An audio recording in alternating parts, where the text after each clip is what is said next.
Gotta get back to work saving sinners. Then I gotta cook dinner here, y'all. I listened to I listened to the first one we made today. Then I watched a video on these people remodeling like a Mercedes bus, luxury bus thing. And then I watched half of the second one we made today. And then my brain's just, my brain. It's Earl's brain, right? Got to get back to work on helping sinners save themselves. Can't really save sinners. They have to save themselves. You're given free will to choose faithful love, or try to destroy the truth of creation with your invention, and then try to quantify everything in here, which they'll drive you mad, like Blaise Pascal said, and Stephen Hawking proved. And Einstein didn't. Einstein had a lot of theories, and Einstein had a lot of things, and he said things that we shouldn't do. And he said that we took science and we do things to too much of extremes, to be vicious and manipulative and see it as controlling. Einstein was a really good guy. Hawking lost his mind because he was trying to be better than Einstein. And I don't think Einstein was trying to be better than anybody. He was just really, really smart.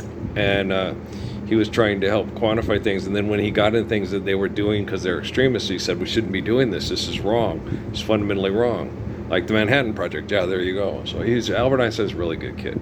I like him a lot. Oppenheimer lost. Feynman lost. Curie lost. They had brain injuries and brain damage, and they weren't open to faithful relative and eternal communications, because they'll do things for the Rockefellers and the Rothschilds and the Hitlers and the Chiang-Kai-sheks and so forth, right? You finish it, Flavsham. You're just going to have to kill me, because I ain't going to fucking do it. Or you can dumb me up like Albert did. I love that guy so much. It's like, what? He's the best. I don't know how it works. Hey, I must get it all wrong. Boy, nothing but a head full of pudding. It's a really good guy. But let's talk about the ghost of the past and the present and the future. Now, when you go on those buses, or you go to this, we've already talked about this numerous times, but I think we really got to hammer it home because it's not resonating yet. You guys aren't getting it. And change, when you understand you need to change, you need to radically just boom. And then Brian y'all ain't telling you what the weather's doing, and here's the science. But there's no science behind it. You're not explaining why it's happening. You're saying what's happening, but you're not saying why. All you meteorologists, here's what's happening, but not why it's happening. Okay, why is it happening? Because of irrational human patterns of behavior that are causing this. And it's probably most likely from mass human extermination, genocidal operations, and mass depression for people that they want to die. So it's all pretty much just based on mass genocide, right? So when you take this bus, okay, and it's full of homeless stuff in there, okay, so you're going to have this nice place for you and your kids to live in that's on tires and has piss poor insulation because it's a bus and it's not a house built to last, and it's a box and not a home, and the chair is still a chair even if there's no one sitting there, right? And it was used for opulence. It was a big opulent thing. So opulent people that did mass murdering type things and had parties for people that were drug dealers and people that the colonel who wanted the money rights to it's over, and has a thug hit Jimmy Rogers in the face, because he decided to keep the rights to this thing and sing it himself, and all that kind of horrible shit, right? And so you go in there and you see all the homeless stuff that they have in there. How many people OD'd from drugs in that bus? How many people were sexually assaulted in that bus? How many people were possibly murdered in that bus? Okay. Or died from exposure in that bus? Hobo Billy. Okay. Now your kids have to sleep in the ghost of Christmas past, present, and future on that bus. Okay. You have these big mansions. Now it's remodeled and and the people that built that mansion were business partners or the actual people that were Victor Maitland. Herpes 6, 12, and 18. He's got herpes 6, that shit. The shit's gonna start falling off that man, right? You see what I'm saying? Okay. Hi, we're Charles Dickens, Beverly Hills Cops from Detroit. Call the doctor. Call her Dr. Detroit. He was a pimp, wasn't he? But guys, so that kind of reproductive thought process and that kind of hanging chads there, I mean, you're going to have to Share caregiving according to build the last. Okay? You're not going to want to live in places where people mass murdered and disgusted. That St. Peter's Basilica and the Vatican and Notre Dame and the Eiffel Tower and the Bibbidi statue. And yeah, that's, you guys are just going to have to sit down in committee and discuss what you damn dirty apes are going to do with all those big monuments to genocidal insanity. Here, move all our poor people, give them to the United States. Oh, good. Then we'll have lots of people to come kill you when we declare war that want to come back and kill all the people. Yeah, just like what happened in Panama with the U.S. Army. Yeah. They went on personal agenda killing sprees. Some of them got caught and prosecuted. Yeah. Panamanian American soldiers went in and killed who they wanted to kill. Whoever George Herbert Walker Bush wanted killed, got killed. And whoever got collateral damage on that, didn't happen. Boop, boop, boop, boop, boop, boop, boop, boop, boop. Boop, boop, boop, boop, doop, doop, doop, boop, boop. I've got to turn it up, got to shake it up now when I think about tomorrow. Right. So much pressure to keep holding down. Just forgive that and trespass level and eternal faith peace. That Patti LaBelle won't have to sell pies with petroleum products to maintain their shelf life, to keep selling them at Walmart. Okay. No, you don't even suspect, could hardly care less about the changes I've been going through. Oh, if only you knew how much I do love you. Right, because what's one Miriam gave me? Yeah. It's been a long time since I've had that feeling. I could love someone, I could trust someone. I said I'd never know someone to get too close to me, darling. Yeah. I don't like to think about that. There's a woman in my head. She goes, you're not strong. You just don't think about anything that makes you really sad. I gotta save people from mass murder and thinking that Bruce Lee and Chuck Norris having a physical extreme battle to the death for money bosses is as good as David standing up to Goliath, say, worship Jehovah and don't rape, pillage, and murder because you can. Be a righteous man so we can have holy covenants of eternal faithful love. I bet you it ain't on that new stupid fucking supermodel movie. I bet you it ain't either. I know. They ain't got a lick about living the ways, Psalms and Proverbs and, they ain't a lick. And in the future, the man like me will be called Yahweh, Jesus Christ, and he will give you the perfect commands to deliver yourself from the barbarianism and the human trafficking and the mass murder and the dropping bombs and the blow people up of the Roman Empire that you're open to the whole world. Till Earl showed up. Oh, if only you knew how much I do need you. Right. I need you to step up and live the Lord's Prayer. If you can't do that, I'll have to do it with AGI and quantum computing. It's all the world's getting smaller and smaller each day. They don't have to call Dad. Guys, they both over 18 years old and both got more money now than Dad had most of his whole damn career. Dad's gonna have to call them. Can I borrow some money, kid? They foreclosing on the house. Your mom went to Las Vegas. Lost all the money on the damn crab table with the room with John Legend playing in it and shit. Okay. I hate this fucking economy. Okay. Me too, Carlos. Me too. Okay. Is he from Alaska too? Was Trajan Langdon? He's from Alaska. Was Carlos from Alaska? I don't remember. Yeah. Trajan Langdon, he was from Anchorage, right? I thought he was too. I'll go look it up. I don't know for sure. Okay. But it happens. Dads go up and work in the oil fields and stuff like that. Yeah, they have kids. He's a good athlete. Ends up going to Duke because Mike Krzyzewski. Okay. 5 rings, man. 5 rings. The wearer of the ring. They're ugly, man. I've seen those things. They're all big and obnoxious looking. What is that? That's showing that you won the national championship. I ain't putting that on my finger. Hell no. What do you... When I get married, the only thing I really like is just, now that you've gone, all that is left is a band of gold. All that's left is... I really don't even like wearing them. I don't like jewelry. No. I don't like jewelry at all. It gets in the way. I lost mine because you had to take them off at work or you'd get your finger ripped off on a 10,000 thing pallet. And then Amy got me another one at the mall in Sierra Vista, and I lost it because I had it on and I was working in a freezer, and it flew off my finger and I didn't even feel it because my hands were frozen because it was below 32 degrees in the room. So it's only two. I didn't lose.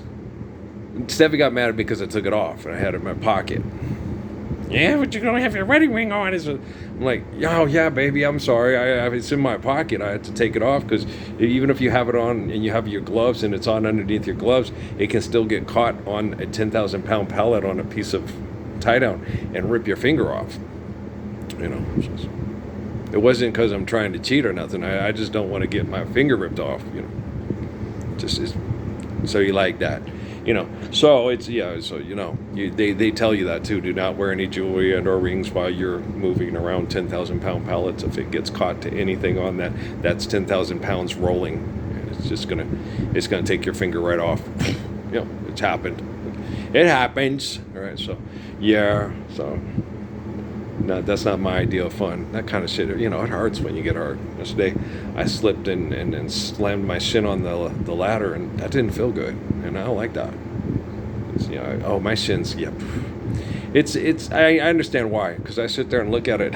I was like, where did I get most of my sports injuries when I was young, and then even after working in the farm and the fields and stuff? It's usually my shins, yeah. So that's one of my weakest points, to where the body goes, okay, and it's also an extremity, and so it starts going out right there. It's melanoma. It's literally my body trying to save my body from people trying to kill me with poison and stress through voluntary manslaughter, through logistics of, hey, we invented you, now you're a law. And so my job, since I'm the guy who's out like Adam Oates, James Jean, and a lot of people, you know, I'm a Heavenly Father. The little kiddos from Utah State. Heavenly Father. Yeah, watch the game. You guys did a good job. I you know, because I sat there and I was like, I don't know why I'm rooting for the Aggies, but I am. I guess it's, you know, just Mountain West versus Big East, because Big East wins all those national championships, Mountain West, you know, don't. And so I was rooting for the underdog kids. And then I was like, I don't know why I'm really rooting for them, because I think whoever wins is probably going to get beat Sunday by Arizona, and I am definitely going to be pulling for the Cats. Why? They've won national championships. Yeah, I don't think Utah State can beat Tennessee and beat Michigan and beat Duke, and Arizona can. Arizona can beat Michigan. They can beat Duke. They can beat anybody in the tournament. And Utah State, you know, it'd be too hard to. It could happen. It could happen. You know, you ain't gonna sit there and say it's not gonna happen. It could happen, but you know, logistically, and you look at the odds, it's the odds of Arizona winning the last game of the season are. I'm not a gambling person. It's just me. That's why I got kicked off of doing football pools in the military and just stuff like that. You just got to look at it and go, okay. You look at your matchups and stuff.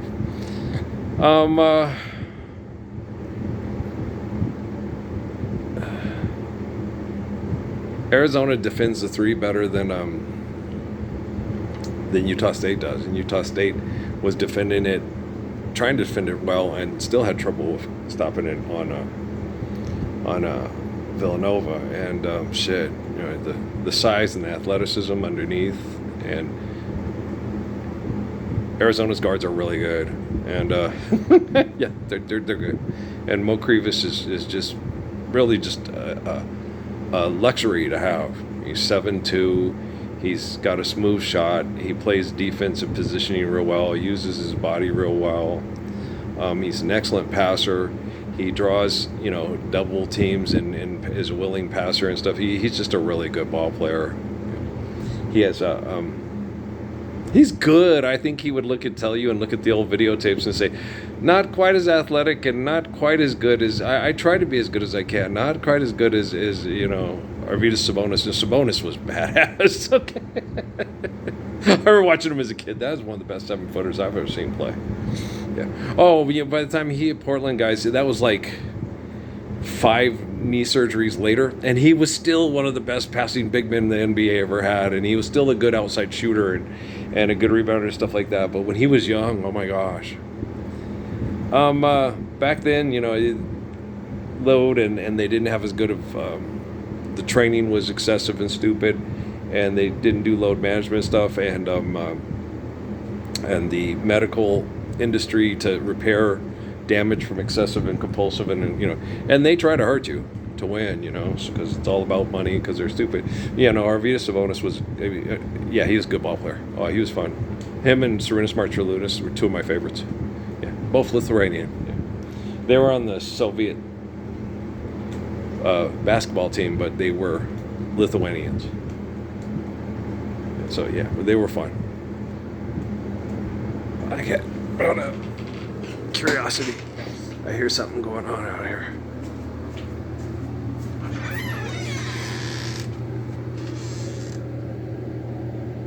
What are you guys doing? There's butterflies out there, but I think it has something to do with birds. Birds. Yeah, they're cute.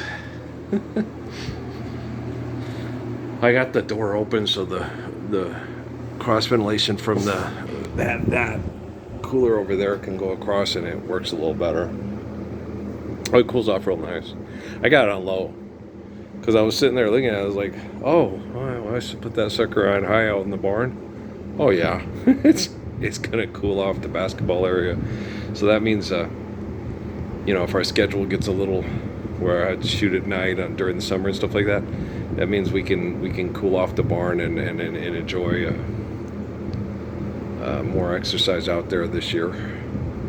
And like I said, I'll have to get a chase lounge eventually so I can tan the front and the back to maximize the sun drying toxins out in both sides of the body. I thought about it last year, but I thought, I can't think that the rich people are going to show up and do anything to help me do this. I used to think, oh, they're going to show up any day, right? That was like back in 2000 and... No, I didn't think they were going to show up any... I had thoughts about it when the kids were still here. After they kidnapped the kids, I said, no, they ain't showing up at all. But then when I looked at I gave them the timetables for the Book of Daniel and the Book of Revelations. Okay, so they'll January 22nd, 2013, right? And, after that, I thought, well, eventually, from January 22nd, 2013 till March 20th, 2026, no. Okay. No, I thought for years, until I ended up in the hospital with the teeth rotting out, and I said, they're going to show up any day and help me. They'll do it. They'll do it. And we went to the library, reach out and touch somebody's hand, for years. And I just kept hoping, they'll show up. It's the right thing. They're going to do it. They're going to want to be on the right side of love and life. And, as if you have a choice between Barbarous and Jesus, you're going to choose Barbarous. No, you're going to choose Jesus this time. Jesus. If you choose Jesus, Barbarous is going to get pardoned too. Okay. If they say, hey, Barbarous or Jesus, Barbarous, oh, I'm out of here, suckers. Jesus, way, okay, come on, Barbarous, everybody else too. As soon as Jesus gets pardoned, it's like, okay, so forgive them 7 times upon infinity. So Barbarous too. Oh, Jesus is a little bit different than Barbarous, and you guys are a lot like Barbarous. And so, not much has changed in 2026 years there. So, yeah, it's pretty bad. Yeah, I know, but, let the boys be boys. Amy liked that song. I was like, why? It sucks. Okay. Well, I didn't say that. I would think it, but women know. Okay. That one's all right. I did like 3 a.m. and Push. I liked some of the Matchbox 20 songs. What else did Amy play for me that I kind of liked? ICP was obnoxious. I wouldn't buy it, but it wasn't, I kind of understood it. Was there anything else that... There's Matchbox 20 and... Gosh, no, I just wasn't really into all the stuff that, I'd play stuff for her, but her parents were already into some of the stuff that I was, but I was always like, nah, the Shirelles sing Will You Still Love Me Tomorrow better than, was it Carole King? No, Dedicated one, okay. The Shirelles sing Dedicated to the One I Love better than the Mamas and the Papas, yeah. Oh yeah, they do. They sing it first, okay. Carole King wrote it for them, or was it Carole King? Or someone else? No, Carole King wrote Really Still Love Me. And the Shirelles sing it better than Carole King. Oh, yeah, of course. You're so bad. I was old. I was 14 years older than her. So it was like when my mom, oh, no, Earl. Unchained Melody? No, George Benson doesn't sing it nearly as good as the Righteous Brothers. I go listen to it. Yeah, she's right. Okay. She used to do that with me of a lot of things. Oh, this is really good. No, Earl, that's Sam Cooke. Cupid? Sam Cooke? Okay. Oh, yeah, you're right. Sam Cooke does sing it better. That's it. Okay. Yeah, you're right, Mom. They do sing it better. She used to do that to me all the time. I was like, come back. You're right. You're right, mother. When you're right, you're right. Mom wasn't into Billy Stewart, so she couldn't tell me about what was better, Billy Stewart or GQ. I like them both. Billy Stewart's good. Summertime, and your mother's good looking. Don't try those drives. I like Billy Stewart. Anybody else like Billy Stewart a lot? Yeah, I am New Mexican, so it's going to be kind of like in me, lowrider oldie, But yeah, I like GQ too. So make my dreams a reality from you and me. That was how to look them up, see if they're from ATL. I think they is. I don't know. I'll have to double check. They're probably from New York, just like everybody else. Yeah, I thought Surface from Ohio. No, they're from New York. I thought that Cameo was from ATL. No, they're from New York. Is everybody from fucking New York there? It's just getting around. But Gwen Dickey was born in Biloxi, Mississippi, y'all. She has a spinal injury in her home in London, where she kept her career going because they like disco and stuff more there. And she's unfortunately confined to a wheelchair. Stem cell research should be made available to everybody. Wake up all you doctors, make the old people well. They're the ones who suffer and catch all the hell. They don't have so very long for the judgment day. Won't you make them happy before they pass away? I heart you, Gwen. Wishing on a Star, Gwen. What's the other one? Angel in the Sky. Oh God, that's such a good song. Is anybody else like that? Oh, I love that song. It's not one of their big hits, but it's Angel in the Sky. That's as good as Wishing on a Star. You were so untrue, and now you're true, and I'm so happy when I'm kissing you. You don't have to say anything. Come on, everybody who has good taste, sing along. Oh baby, I can tell by your eyes. You're like an angel in the sky. You're like an angel when you open my eyes. That is a good tune. Also, she got into it with the guys in the band and broke up because they were mean. Some of them were mean to her, I guess, or maybe she was mean to them. Maybe it was like Jane Eugene with Carl and Steve saying, okay, where's she at? Baby, I've got to move because I'm tired of watching. I don't know. Don't ask, don't tell. Don't know. Is Kenji Brown, I think, is the singer that does, I Want to Get Next to You and all stuff. I like his voice. Does anybody else like his voice? So beautiful and pure. Why must you be unkind and tell me I'm not your kind? Blowing your mind. Girl, my money is low, and I know that I can't take you to the fancy places you might want to go. Still, I want to get next to you, baby. Can't hit those notes. Anybody else? I love that song, man. And the one that's on Strikes Again, what's that? Oh, when you remember love, let me be the first to know. So the world love's found meaning. So the yeah, Rose Royce, one of the best bands of the late 1970s, early to mid 70s. Yeah, they were really good. Yeah. Well, I thought for years her name was Rose Norwald. Yeah. No, her name's Gwen Dickey. Oh, okay. That's all right. I didn't know. Did not know. Yeah, it's interesting. In the future, because there won't be any money or debt and trespass, and people get together and say, "Wow, let's all sing together. That sounds really good." Tears, tears falling down like the rain. Tears. Now the tears become a good cry. Right? Okay. I love y'all. I'd ask you to stop being stupid, but been asking you that since June of 2009, so I'll just work on intelligence, and then we won't have no more artificial there. And so think about the ghost of the past and the present and the future, because in the future, you'll be watching these videos. Space Ghost! I was like, why weren't they helping Earl?